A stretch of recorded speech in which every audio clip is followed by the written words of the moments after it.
Alors, une des personnes principales vers qui je me suis retournée, ça s'appelle le centre Eliezer. Et donc, c'est un centre spécialisé justement pour les personnes autistes. Et j'ai rencontré Lauriane, qui est une femme incroyable, qui, durant mon diagnostic, m'a rencontrée puis m'a dit, écoute, moi je suis quasi sûre, d'après ce que tu me décris, que le diagnostic il va tomber. Donc c'était comme, ok, ben je me prépare psychologiquement à accueillir ce diagnostic.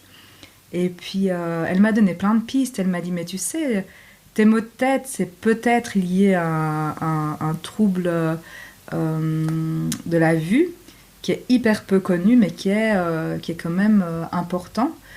Et c'est un trouble, le syndrome d'Irlen. Et en fait, quand les personnes sont autistes, des fois, on a tendance à trop bien voir. Et ça peut vraiment nous fatiguer les yeux.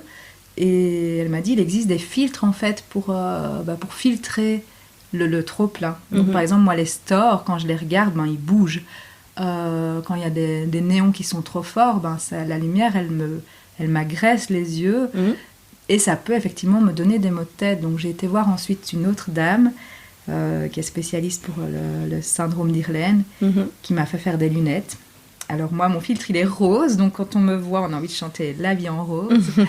Et c'est très questionnant aussi, parce que les gens, des fois, ils se disent, mais pourquoi elle n'enlève pas ses lunettes de soleil quand on est à l'intérieur? Oui. C'est comme si le handicap visible devenait visible par ses lunettes, en fait.